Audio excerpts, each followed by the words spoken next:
Hey guys, welcome back to the channel. This is SCC, and tonight we're looking at some trade plans for this round 11 coming up because it's proving to be a little bit harder than I thought it was going to be, to be honest.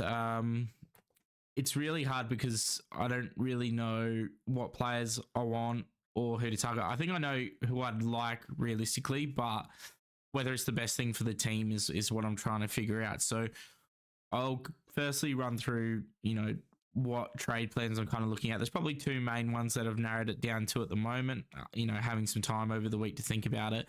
And then we'll go into maybe have a discussion a little bit about, who are these top players that we're looking at, especially in the forward line. I think it's hard to figure out who the next targets are because, as I've said in my previous videos, I'm on the boat of wanting to keep Rankin. The reason being is I'm just not necessarily sure there's much point to trading him out if we're going to trade him back in, because I'm committing to, two trades to do that. And I'm going to want him back. The forward line's so scarce.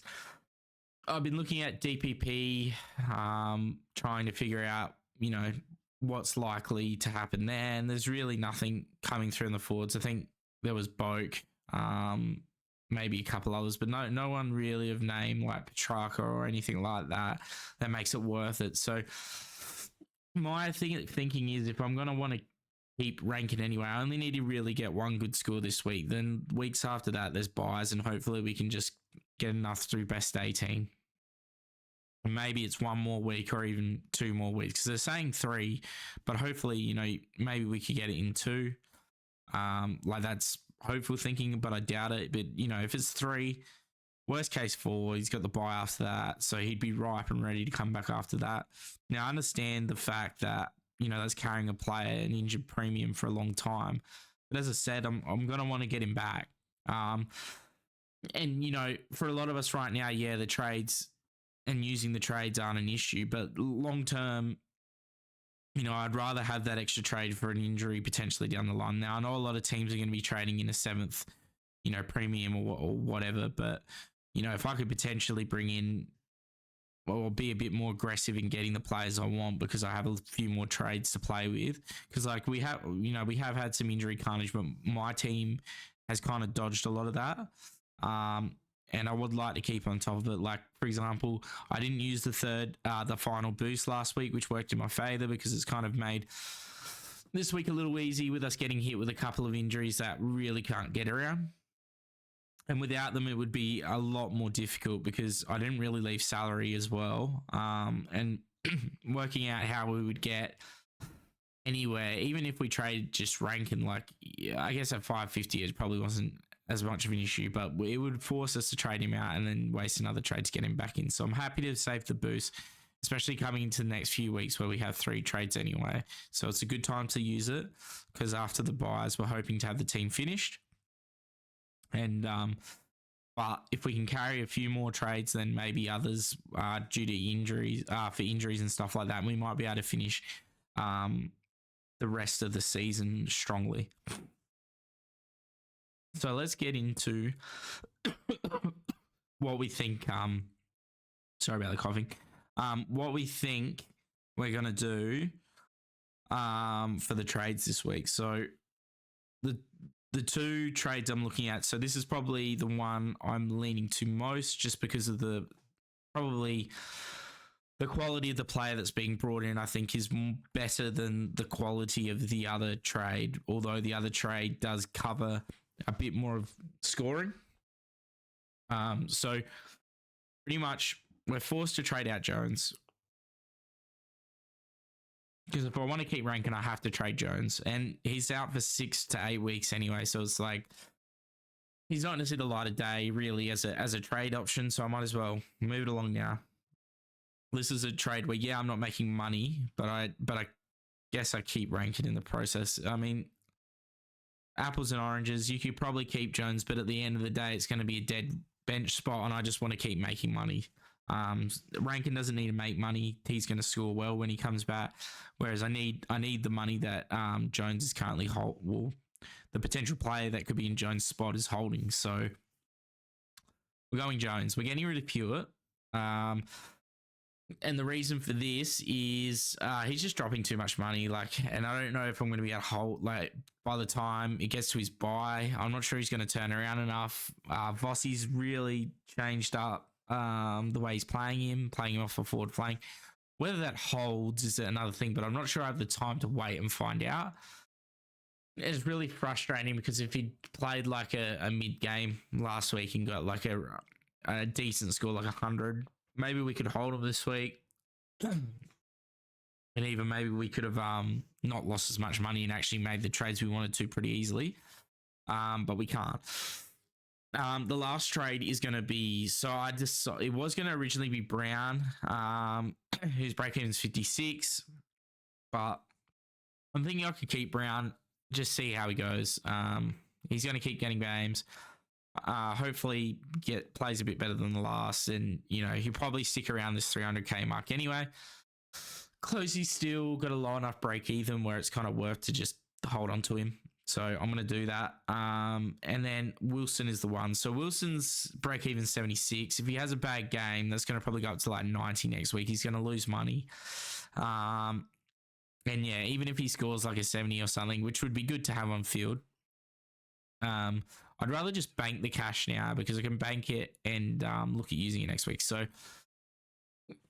pretty much basically what our plan is we're going to move McKercher to the midfield, and it would open up a defensive spot for which we're going to get Houston. So Houston helps buy structure because Porter in that nice buy. And if you're going to pick out of, there's probably 4 choices you could make in the back line out of Fremantle and Port Place. So Ryan I've already got, and I think he's probably the best one, but he is very expensive now. So if you don't have him, one of those ones you have to weigh up, because if you don't have Houston, you can save 110k and get Houston, or 90k. Oh no, it's 110k and get Houston. Then there's Young and probably Clark I'd put there as well, Jordan Clark. So I'm not convinced on Young still.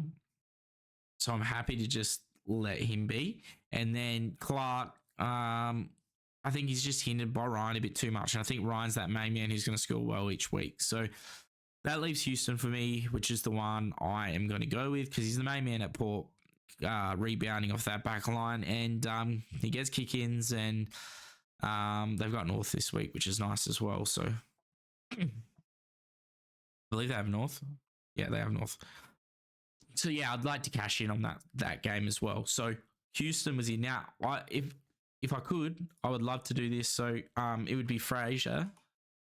And the only reason Fraser is because of mid forward. If Richards was a mid forward, I'd probably go Richards, but he isn't. And I just like the flexibility that Fraser allows. Because even if Fraser for some reason stops getting games, and you can see he's been selected this week, although I'm hoping he doesn't get subbed or something like that. But even if he doesn't get games, at least he's maneuverable around the field. Like the position isn't locked. I can move him into the midfield and bring someone down. Whereas with Richards, if he gets locked, it's the same thing with Jones. Like there's no moving Jones. And it's the same thing with Rankin. There's no moving him. So I kind of like the ability to just be able to move the player around even if they don't play. Now, obviously, I'm hoping that he continues to play. I am worried about Johannesson coming back and affecting him. I am worried about Libba coming back. I am worried about quite a few things. But I think Collingwood has the same type of thing with Mitchell and De Goey. And they are apparently blooding 2 more rookies this week. So does that mean that someone else is moving out? Like, is a Sullivan in danger? Like, it's interesting.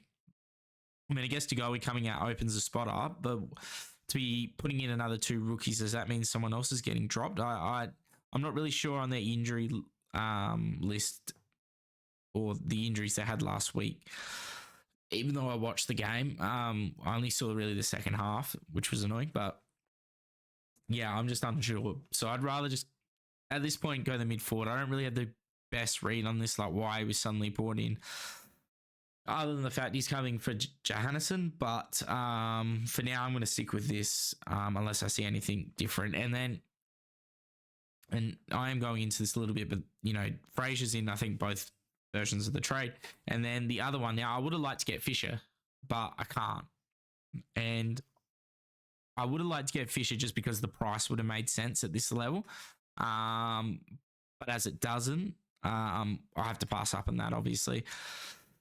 And, I don't, and this is why probably you'll see the second trade I'm not as keen on, but Fisher would be nice. But instead, I'm looking at, what's his name? The guy I should have picked up last week, Revel.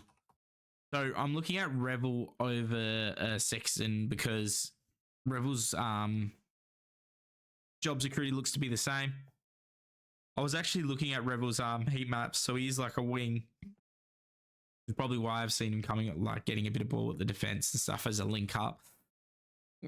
So he's kind of like the Jeremy Sharp, I guess, type role. I like the mid forward as well, which is why I was kind of bigger on him over Sullivan.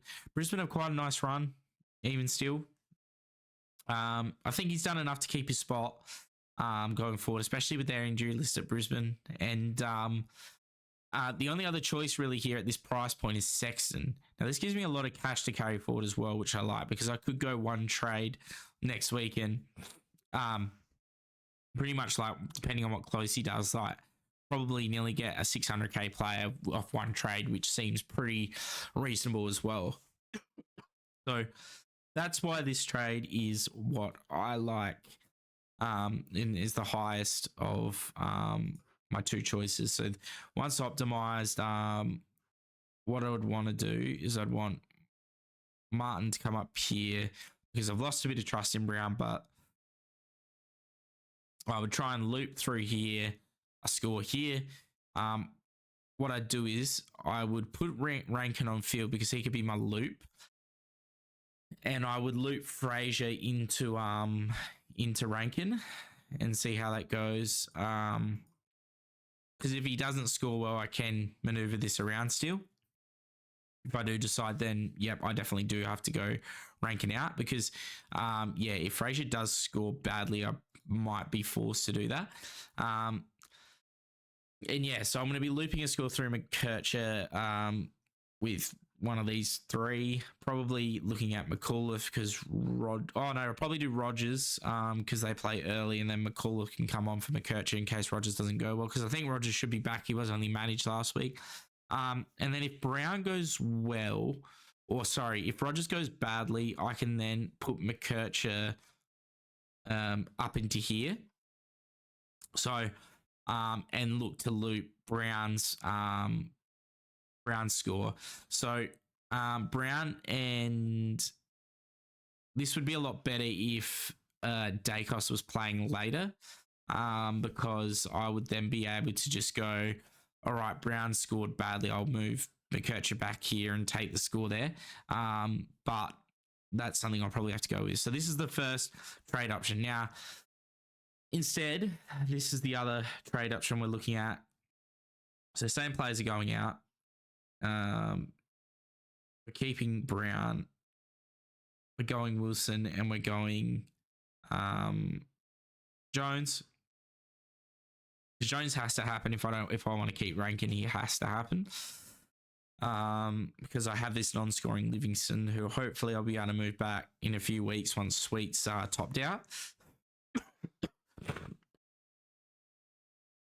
So the trade after this would, instead of being Houston, I would be getting, I think it's Fraser still. And then I would be able to get Fisher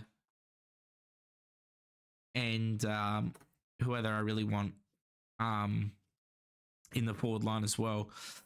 The problem is I don't really like any of the second options for this trade. So, like, realistically, like, this is where the discussion comes in. So, looking at this, like Jackson, for example, if Darcy's back, his scoring potential really goes down. And I guess this is where the discussion regarding the forwards comes in. So, Jackson will be good. He is good for the buy, so that's something for Jackson, and maybe one reason why I might look to go there. But then The problem is from here, Darcy coming back will really affect his score. If you take out his two big scores of 154 last week and 170 early in the season, he is only averaging, so this 178, he's only averaging 89, which actually puts him a lot further down the list. And if we consider the fact that a lot of these scores have come without Darcy, that's pretty bad. And Marshall has been a pretty easy right to score on, which is probably what helped Jackson as well. So I'm not overly keen on Jackson. Mackay's like your key forward. Grime Myers, we'll have a look at his heat maps because I want to actually see what he's doing. Is he moving up the ground? Is he any more mid-time? Because I think Myers is probably one of the higher potential players to pick in this position as like an F6, but I just don't know if he's actually getting a more up the ground role. Is he getting more mid-time, or is it just like Rankin, for example, is getting CBAs? I don't watch enough of Geelong to see if Myers is getting any CBAs or if he's getting any movement up the field. I obviously understand he probably plays a high half forward, but is he actually getting around the ball at the coalface, or is he just, is he getting onto a lot of the connecting kicks and that's what's pumping his score, which I don't like as much for forwards, because sometimes you can be overlooked in those positions, whereas, if you are a mid, playing in the midfield, it's a little bit easier to keep around the ball and actually score. Then we got Hogan, who's just your classic key forward issue, which is more like once we finish the team, we get like a Mackay, Hogan, or Kerner. That's what I'm going to say for them. Waterman, probably a little bit the same. He scores well when West Coast play well. It comes back a little bit when they don't. He is very high up in the Coleman, so you can't overlook that. They actually have quite a good run coming up with Adelaide, St Kilda, and North. So that should be good for McGovern. So happy with that. But if we look at this, I guess he's had two really bad scores. The rest have been, especially since the Richmond game, the rest has been really consistent. And do they play Sydney again? No. So at least we don't have the Sydney matchup again. But, and a lot of these games are actually winnable for West Coast. I wouldn't be surprised if they end up like at the 12, because they could beat us. They could beat St Kilda. They could beat North. If Essendon start to have a bit of a mid-season wobble, they could beat them. Hawthorn they should beat at home. Melbourne, they beat last game, so why not? Brisbane have been shown they will lose matches to lower teams. St Kilda, once again, they could beat. Fremantle, they smashed last time. Gold Coast, who knows where they'll be at round 21. Then they get North again. Like, this is very winnable game. So I actually don't mind the Waterman pick, because I feel like he'll be getting on the end of it, and he's in such good form that it is interesting. The problem is at 551, it is pretty steep. Caldwell, I just don't know if he's going to get a bona fide enough role in that midfield to continue scoring the way he is. Although he is averaging 90 for the year, but has been a bit low over the last 3, which seems to coincide with like Parrish maybe playing a little bit more, although Parrish is injured now, so that probably helps his case.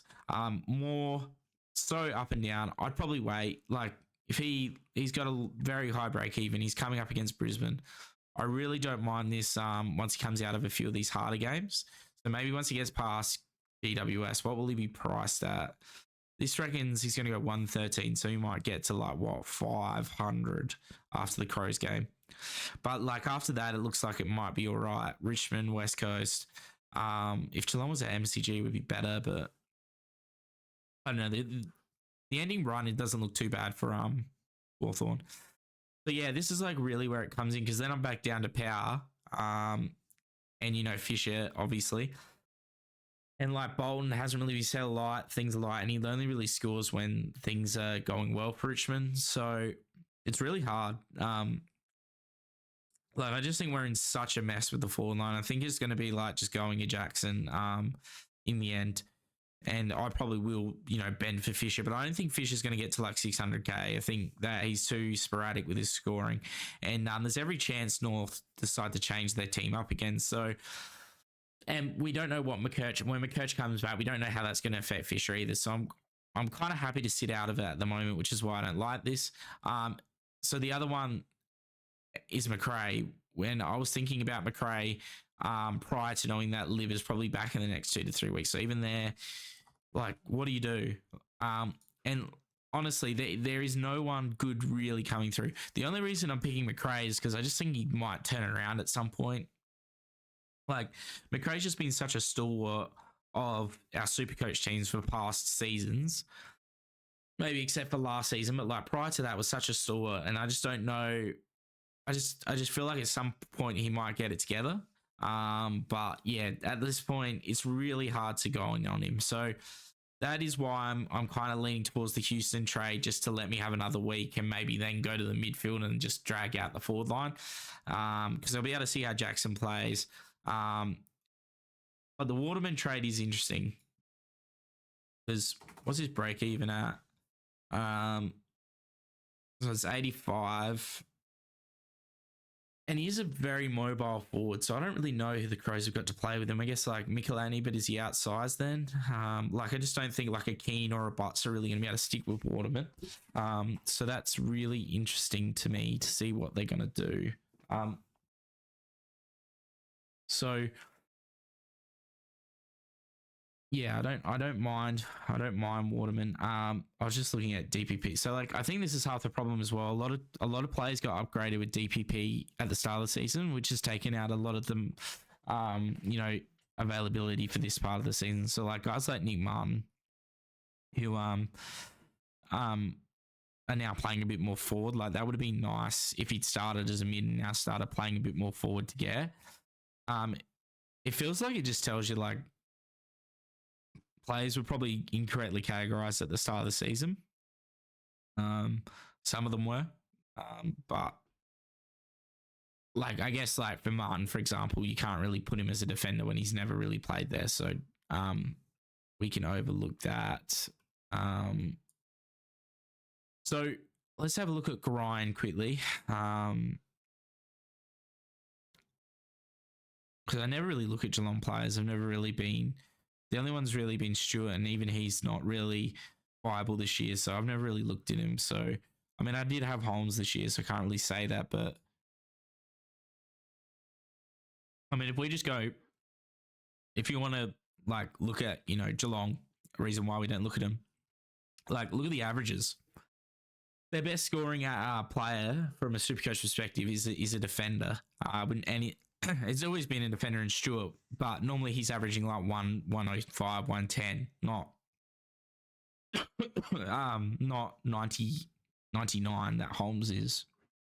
Like we got a 2023, 113. And then below that, there wasn't much. So it's just been the way that Geelong have always played, it feels. But let's have a look at Grind. Because at some point we're all gonna have to face the music of this forward line and figure out what we're gonna do. And is Grind the guy that's going to be the one that makes a difference? And it looks like he has got a bit more forward time. Let's have a look at 9% CBA. So it was the first time he was really played in the CBAs.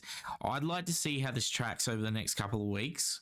Because this kind of signals that maybe they are looking at the fact that they need to get him in the CBAs a bit more, although he did play 6% at the Gabba, but they did win that game. So sometimes when you win games, you might try something at the end. But and I think this was a wet game, wasn't it, this Brisbane one? I feel like it was a real wet game. So it probably played better for him in the midfield. But let's look at the heat map. That is ball everywhere. I mean, if you look at where he's got most of his ball, none of it's really in the forward line. I know they were under attack a lot, so it makes sense, but this is a bit more forward. So he does play like really up and down this. That the real difference was this one. He was getting a lot of ball, pushing back into the back line a bit more. This is fantasy points, right? Let's change this to Supercoach so we can get this scoring a little bit more relevant. The 119, 96, 77, 125. be fair, I'd be pretty happy with these scores, to be honest.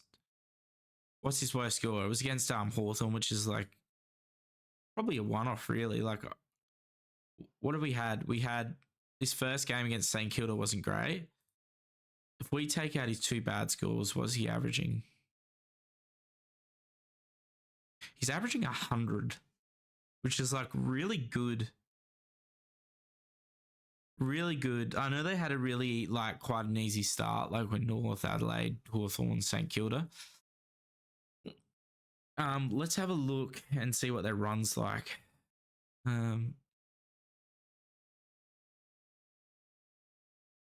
495k, so he's still not like heaps expensive. What's the break even at? 71. If he scores a 103, he's going to go to 14. Now, this is a hard match, so don't mind sitting out. So then he's got Richmond. So maybe it's a target for next week. So he goes GMS. So what's their run like home? Not many GMS games, to be honest. They got one against West Coast. So let's have a look at teams that are good to score against, relatively. So Richmond, I would suggest Carlton are kind of, to be honest. I think Hawthorn, Collingwood is probably one. North, Adelaide, St Kilda, West Coast, even Fremantle to a degree. Like, I don't know. I feel like that's not the worst run home. Pros GMS, St Kilda Marvel. How many games have they got away from here? 1, 2, 3. 3 games outside of Melbourne for the rest of the year. You can see why the interstate teams get a little bit annoyed when they suggest Victorian clubs suggest that business class seats are take away the edge. I mean, I know they've travelled a bit at the start here, but that's a pretty good run into the finals. 1, 2, 3. This Ballarat, or this is Tasmania, isn't it? The Tasmania is even not that far of a travel either. It's like what, half an hour? I guess Adelaide to Victoria is the same, but like for a WA team, it's a bit more, and it's more frequent. Yeah, this is like nice. I don't know. I'm kind of strongly considering him now, especially if we see good CBA numbers or more CBA numbers next week, or like he's like getting more ball in the back line again. I wouldn't mind actually going this. Let's have a look at the injury list. I know they had a few plays out last week. They rested a few. Geelong's injury list is not that big, and the only one that's really going to affect midfield time is Dangerfield, who's probably near the end anyway. I'm going to keep an eye on him. I think there's something there with him. Like if you take out the 2 really bad games, Grind's going at 100, which if we look at the forward line,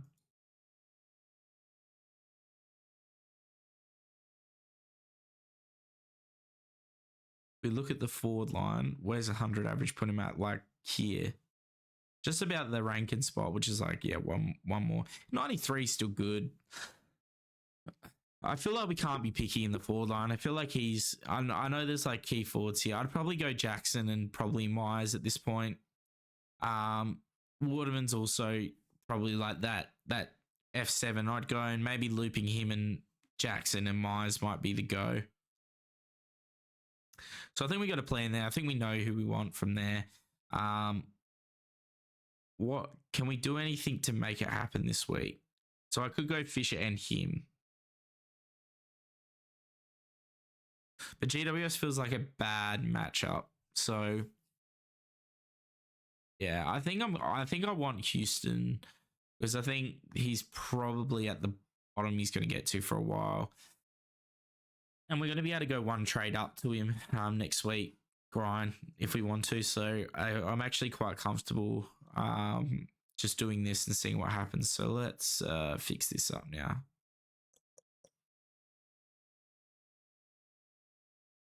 All right.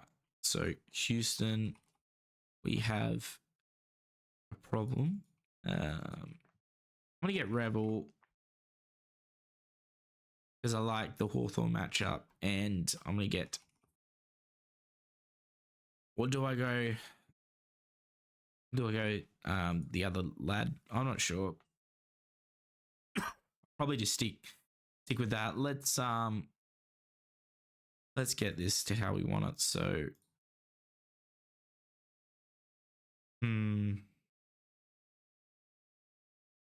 doesn't feel great having Revel and Fraser on. But it probably feels better having them on than Brown at this point. Now, that's probably what we're going for trades at this point. Yeah, look, I know it's banking a lot, but I think that it's probably the best position for us to be going forward in the future rather than stepping backwards, I guess. What buy does Geelong have actually? Let's have. Are they around 12 buy? Because that would be really sucky. I reckon they are too. 13? No, they're 14. They're 14 buy. All right. They're 14 buy. It's around 14. Like, I think it's actually not good. It'd be a straight swap closey for him though, so I don't actually mind that.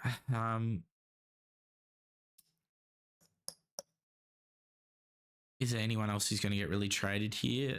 No, the rest are probably staying in. So if we do go Myers, we're gonna that'd be the last, but it's all going to depend on how he goes against GWS. If he goes well, probably just get him, I think. Yeah, so if we're going to look at some other, I'll quickly go over some other. I know this has been a lot about just what my trade plans are, but we'll have a quick discussion over some other ones. So let's go to the right because it's kind of relevant. So funnily enough, Marshall has now pumped himself back up with the last 2 weeks to R2. So who would have thought that was coming? Looking at Marshall's run, if you want him, you have to probably go this week because he's going to be another 45k. So 620 is really getting there. West Coast seems like it's all right, but it's a little bit of a rough run after that. So I don't know. I'm probably out on Marshall at the moment. I'm quite happy with Meat, to be honest, because Meat's going through probably a little bit of the fire. And then after this, hopefully it opens up. After this GWS game, it opens up a little bit. Richmond, West Coast, Geelong, like that's pretty good for Rocks. Even Fremantle, like Jackson, he could probably score well on. Collingwood should be good. Back to Adelaide, and then I might potentially hold Meat the whole season, which is pretty crazy. Unless he starts to drop off hugely. So yeah, that as far as rucks go, I think that English is being underrated a little bit. I still think he'll probably bounce back at some point and go back to that annoying scoring. This is a down year and he's still averaging 111. I'd probably go him over Grundy. Grundy has looked very good. Jerry's fine, but I think a lot of people are going to look to upgrade from him. Just going back to the average here. So Jackson's obviously one we'll look to target just because of the forward line. And that's really all there is to talk about here. Defenders. So I think this week, if you're going a defender, the defender to pick up is Houston, North Melbourne. And I just think he's going to continue to score well through that. Probably pass Ryan if you don't have him. He's 30% owned now, so that's pretty crazy. That's really pumped. I can't believe so many people jumped on him. It must be last week. Yeah, last week when he was 650. That's pretty big amount to pay for him. So Dacos is Dacos back to 670. That's pretty crazy. Jeezel is going to be a watch. I mean, can you trust his injury history? I don't know. But it is probably a good matchup.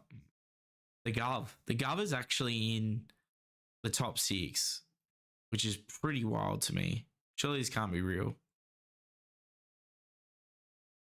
I don't know. He doesn't look for the ball much, but his intercepts have come back up the past few weeks, so that's nice. If you want the Gov, he's still a pretty good pod, which I am liking about him. And West Coast have a really good run. Like, I think I spoke about that when I was thinking about him and Yo. Like, look at that next run. That's going to be incredible. And then he's got Essendon and Hawthorn. That seems like a brilliant next 5. Melbourne and Brisbane will be harder, but like there'll be a lot of ball back there. Like, these are bombing teams. These are direct teams, but there'll be a lot of ball back there. Then he gets Fremantle and St Kilda again. And Gold Coast North. That just seems really good. I'm pretty happy having Govs again. Don't trust Whitfield because he had. I was watching Scott's video and he showed that he had 14 kickouts, which is outrageous. 14 kickouts to get. Is it going to show the fantasy stats here? I didn't switch, did it? Here we go. 14 kickouts to get 25 kicks. So he had 11. So really he had like 17 disposals.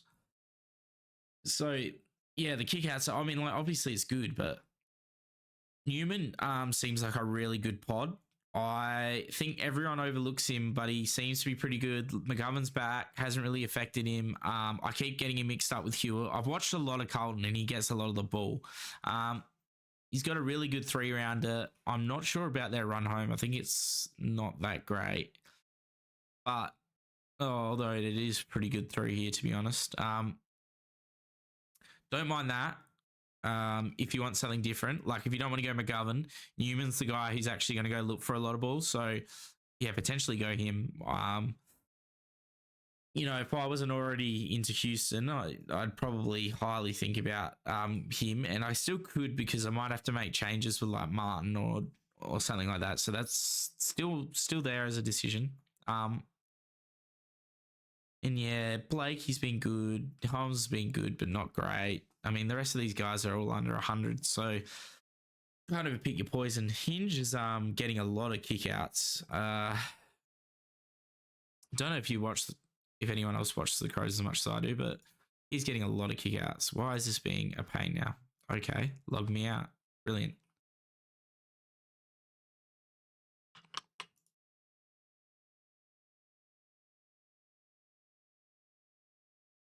Sorry. Where's Hinge?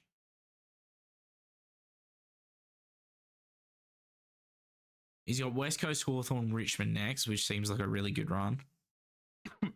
Yes, Hawthorn again.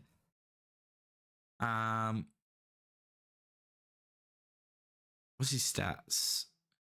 They had 26 last game, a lot of kicks. He gets so many kickouts. And really, like, the scoring has been bad, but it's like not one. I mean, there's just other choices, isn't there? Bailey Dale. So people worried about Dale. I would be. Libba's coming back. I thought with Libba out, he was going to be really good, but yeah, Libba's coming back, which potentially means that Rich just gets moved to the back line, although it hadn't happened before, but it could.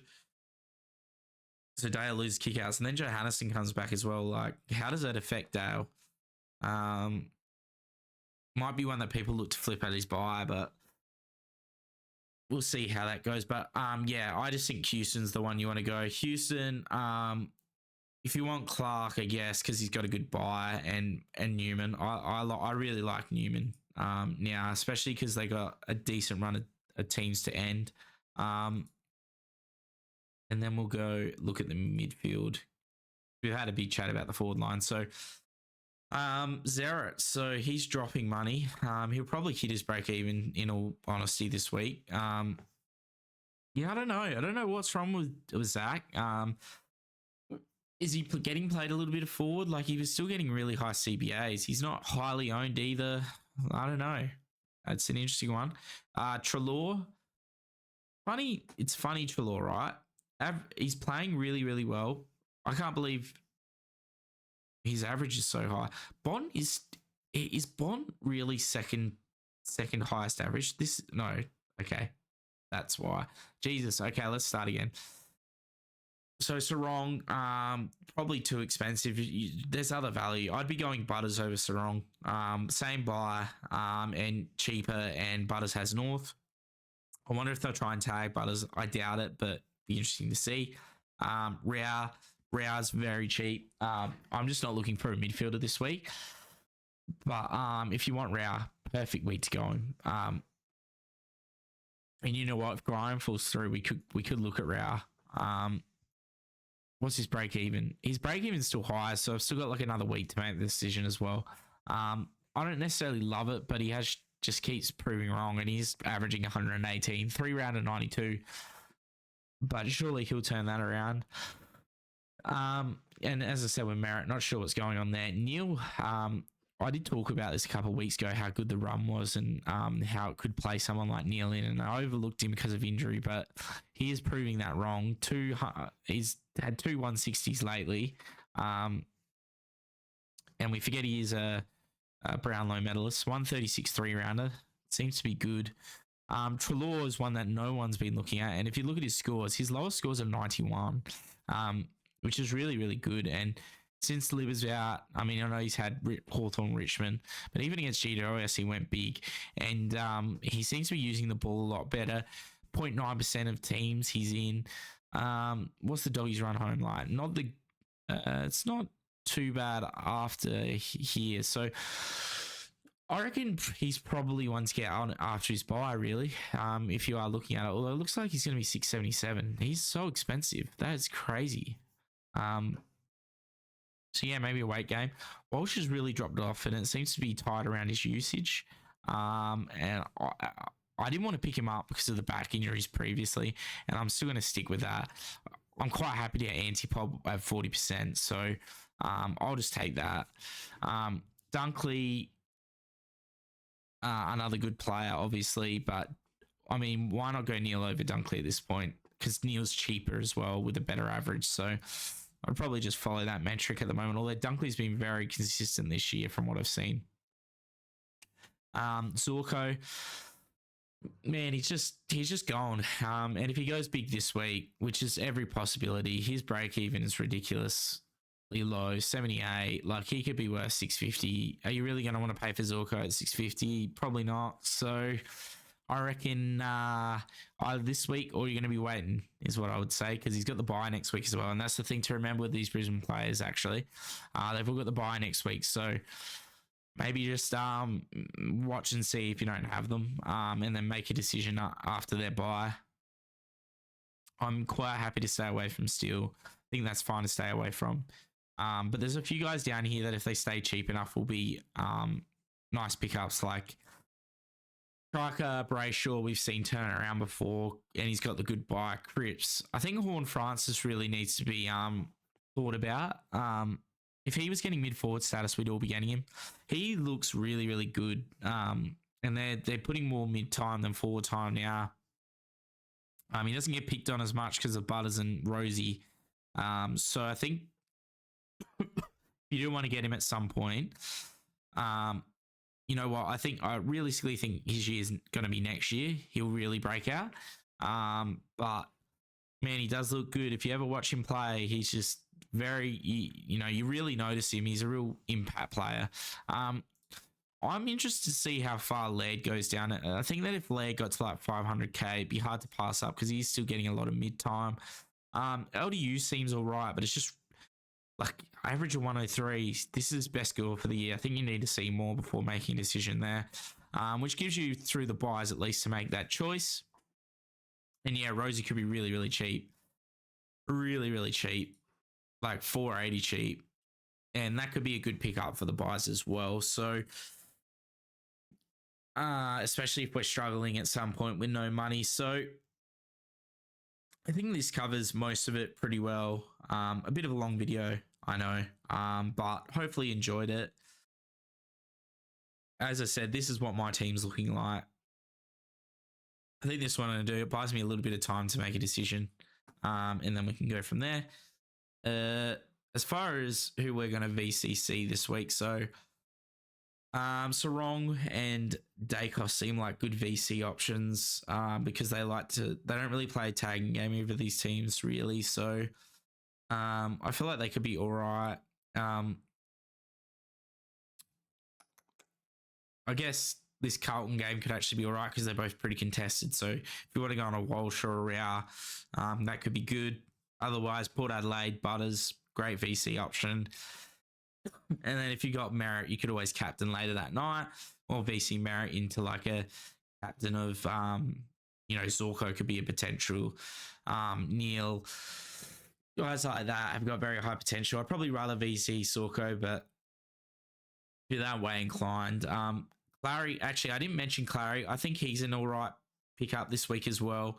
As I said, I'm just not looking for a midfielder. And if he goes another like 130, I'd probably still be happy to go him at 550. Pros, I wouldn't be leaving it to the last game. I never like leaving it to the last game. But if you were, I think that Dawson or Laird would be fine. And I actually think potentially McGovern could, because the Crows love to bomb a ball in. So no one's going to captain McGovern, but I'm just saying, like, I know his averages as well aren't great, but they do love to bomb a ball in. So if you've watched them, that is one of their bad things. So anyway, with that, what I'm probably going to look at doing is VCing like a Sarong into a captain of. Never really had an easy captain, have we?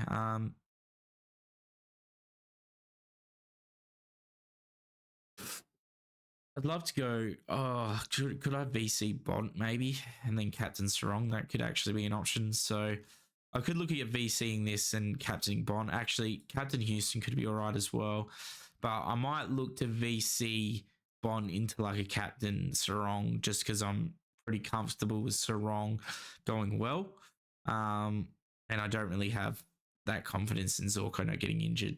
So I'm thinking that's what I'd probably look at. But as I was saying, I hope you enjoyed the video. If you stuck around this long, thank you. If you'd like to give us a like, please go ahead. If you're not subscribed, give us a subscribe. You get more of these videos, and you can come along on the journey, because it's been a wild one for our team. We've gone from 98,000 to top 6,000. So it's been a big achievement to get here. And I was looking at the scores today, and top 1,000 is still well within reach. It's only like 150, 200 points. So we can do that. We did 100-point gains the past couple of weeks. And we're shoring up the team a little bit more now. So 15 trades, 4 proper upgrades left to do. And we can do 1 in 1. So we'll have 14 trades, 3 upgrades really. McKercher will probably be back, and I don't mind fielding McKercher as well. So, like, we're in a good spot. We're in a good spot to attack the end of the season and these buys. So, hopefully we can get a good score out of Frazier, bank that, and then only really have to deal with ranking through the best 18 from here on. So, remember, buyer planning is very important. You need to make sure that you don't have too many across your buys, because you don't want to be fixing it up. Don't go for around 12 guys now. Save it on them. Go for them off their buy, because it will help you in the back end. I think my team is very back-ended to 14 and 15, which is great, because I can trade guys out and get guys in that have already been on their buy. So that will be good to do. But otherwise, hopefully everything's going well for your teams. Hopefully your trade decisions are easy. And hopefully we see some big scores from you guys, as well as we see big scores for our team as well. So leaving it there. Thanks for watching once again, and we'll see you in the next one. Cheers.